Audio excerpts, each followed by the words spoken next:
안녕하세요. 경제학 원론의 오상용입니다.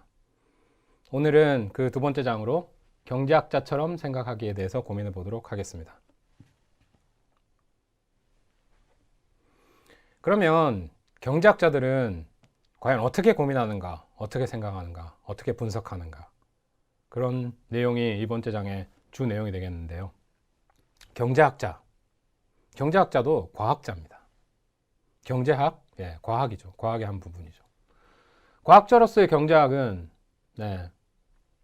경제학은 과학이고, 과학자로서의 경제학은 이론을 고안하고 자료를 수집하고 자료를 분석하고 이론이 맞는지 검증하는 이 단계를 거칩니다. 이 이론이라는 것에 대해서 고민을 또 좀 해봐야 될 것 같은데, 이론을 고안한다. 어떤 문제를 봤을 때, 어떤 사회 현상을 목격했을 때, 저거 재밌네. 어떤 해에 어떤 사회적 트렌드를 발견했을 때, 왜 그렇지? 이런 고민들을 하게 됩니다. 우리가 지난번 장에서 봤던 것처럼 여러 가지 기본 원리들, 경제학의 기본 원리들을 통해서 그 상황들을 복원합니다. 소득의 문제, 소비의 문제, 생산의 문제, 그런 것들도 물론 있겠지만 그냥 사회 현상을 바라보다가 생활을 살다가 궁금한 점이 있다. 근데 왜 그렇지를 고민했을 때 학자로서, 과학자로서 어떤 단계를 거치느냐, 이런 단계를 거치는 거죠. 내 나름대로의 논리는 이래. 왜 그런지 한번 설명을 해볼게. 그게 바로 이론이죠. 내 나름대로 theory, 아니면 가설, hypothesis, 그런 것들을 만들어냅니다.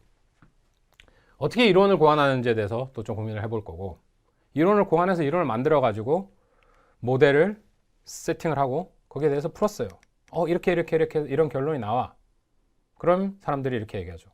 그건 이론일 뿐이야. 현실 상황이 네가 말했던 이론대로 다 돌아가는 것 같아? 그런 문제에 봉착을 하게 됩니다. 아무리 이론이 좋아도 설명력이 없으면 재미없죠. 별것 아니죠. 그럼 어떻게 해야 되냐? 사회과학자, 지난 시간에도 잠깐 얘기했지만 실험을 할 수 없습니다. 그럼 결과가 어떻게 나올지 잘 몰라요. 그런 경우에 어떻게 상대방을 설득할 수 있느냐? 내 이론이 맞는지 주장할 수 있느냐? 자료를 통해서 그렇습니다. 계량이라고 하죠. 계량. 영어로는 empiricism입니다. 경제학자, 과학자로서의 경제학은 이 부분을 되게 큰 부분으로 생각하고 있습니다. 왜냐? 이론만으로 주장했을 때 우리가 상대방을 설득할 수 없기 때문이죠. 그래서 경제통계학 또는 계량경제학 이런 부분들이 정말 중요한 경제학의 한 부분 중에 하나입니다. 특히 빅데이터 시절이 와가지고 더 그렇죠. 자료 수집의 부분에 있어서 조금 용이성이 올라갔습니다. 그 다음에 자료를 분석하고 그 자료로 만든 모델을 통해 가지고 검증을 하게 되겠죠. 마지막으로. 이런 과학자로서의 경제학자들이 하는 과정입니다. 과학적 방법론은 그럼 무엇인가? 첫 번째로 관찰이 필요하죠. 엄정한 관찰. 그리고 거기에 대한 검증이 따라 붙어야 됩니다. 과학적인 사고, 과학적인 이론의 방법론, 관찰, 이론, 그리고 또 관찰. 관찰해서 이론을 만들었어요. 또 보는 거죠. 내 이론이 맞는지 안 맞는지. 그리고 특별한 상황이 벌어졌을 때 이 이론대로, 이 모델대로 흘러가는지. 그리고 미래 예측이 가능한지. 요즘은 컴퓨터 시뮬레이션까지 합니다. 경제학자들도 해요. 이론을 만들어가지고 모든 것들이 통계적으로 유의하다. 그랬을 때, 그러면 조그만 변수들이 변했을 때 이 결론적인 결론의 변수들은 어떻게 변해갈 것인가? 그 소득을 증가하기 위해서 어떤 역할을 해줘야 될 거냐? 모델을 만들어서 설명을 하고 조그만 변수들이 변했을 때 어떤 과정으로 변화할 거냐? 미래에 대한 예측, 그런 것도 하는 거죠. 경제학에서는 실험이 매우 어렵거나 불가능하다. 그렇죠. 실험을 하는 실험 경제학 부분도 있습니다. 요즘.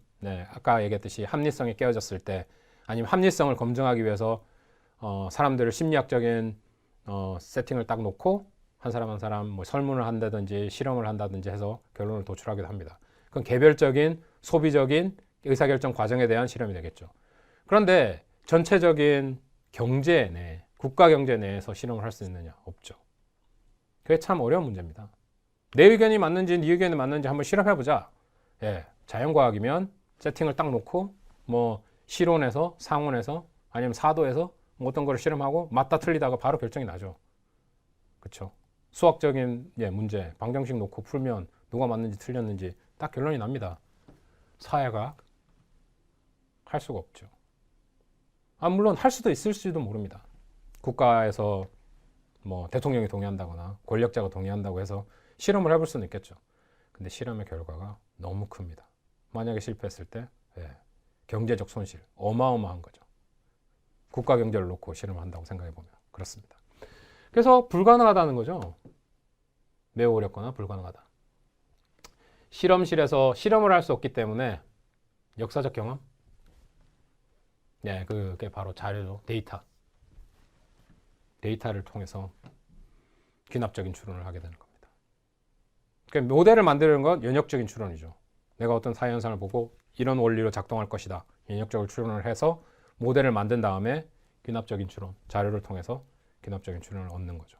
거기에서 설득력을 찾아내는 겁니다. 그래서 모델링을 하는 데 있어서 이론을 만드는 데 있어서 어떤 식의 과정이 필요하냐? 가정이 필요합니다. 가정. assumptions. 왜 가정이 필요하냐? 세상이 엄청나게 복잡해요. 무지무지하게 복잡합니다. 생각을 해보십시오. 생활을 살면서 얼마나 많은 상품들을 소비하고 삽니까, 우리가? 지금 생각해보면 몇 가지 안 되는 것 같지만 생활을 살면서 하나씩 메모장에 적다 보면 조금 있다가 포기하게 돼요. 이거 이렇게 많았구나. 이런 거 하나하나 우리가 사나 안 사나 고민하면서 살았구나. 수많은 소비를 고민하면서 우리가 삽니다. 그런데 수요와 공급 법칙, 우리 물건 하나만 놓고 생각하죠. 원리를 찾아내기 위해서 우리가 어떻게 합리적인 의사결정을 하는지를 보기 위해서 단 하나의 생산물 또는 상품에 대해서만 고민합니다. 그게 복잡한 세상을 단순화의 문제를 쉽게 이해할 수 있도록 거기에 있는 논리를 설명할 수 있도록 심플리피케이션을 하는 거죠.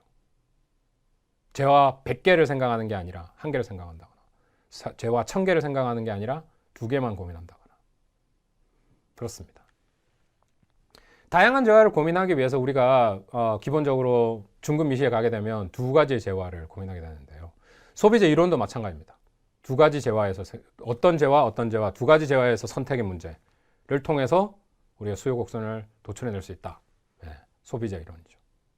그 부분은 조금 지나가면 우리가 고민 다시 해볼 기회가 있을 겁니다. 그런데 가정, 복잡한 세상을 단순화해서 문제를 쉽게 이해할 수 있도록 한다는 게 첫 번째 가정이 되겠고, 과학적 사고의 요령, 과학적 사고를 하기 위해서 어떤 가정을 사용하느냐, 이게 문제죠. 경제학자들 사이에도 이런 문제가 있습니다. 그 가정은 너무 한계적이다. 너무 좁게 본다. 너무 심하다. 소비자 이론의 첫 번째 시작이 개별적인 소비자들은 합리적이다. 근데 이제 실험 경제학에서 여러 가지 합리적이지 않은 경우들을 제시해 주고 있어요. 근데 소비자 이론 아니면 생산자 이론 이거의 시발점, 합리적인 인간의 선택에 대해서 출발했기 때문에 그 과정이 깨어지면 참 근간이 흔들리는 결론들을 우리가 볼 수 있습니다. 그래서 어떤 가정을 사용하느냐에 따라서 경제학 전체가 달라질 수도 있겠죠. 문제에 따라 단기와 장기에 따라 각기 다른 종류의 가정을 사용한다. 뭐 소비자 문제, 이론, 생산자 이론에 따라서 달라질 수도 있고요. 단기와 장기, 정말 지금 현재 이 순간 바꾸기 위해서 어떤 걸 해야 되나? 아니면 장기적으로 어떤 결론이 도출될 수 있느냐? 그러니까 장기와 단기를 어떻게 구분할 거냐? 단기는 5년, 단기는 1년, 단기는 1시간. 뭐 이렇게 구분해 볼 수도 있겠죠. 어떤 식으로 정의하느냐에 따라서 달라지고 어떤 식의 문제냐에 따라서 천차만별의 가정들을 우리는 볼 수 있게 될 겁니다. 근데 뭐냐? 가정이 필요하다는 거죠. 문제를 단순화하고 직관적으로 설명하기 위해서는 가정이 필요하고 그 가정을 통해서 이론을 만들어내는 거예요.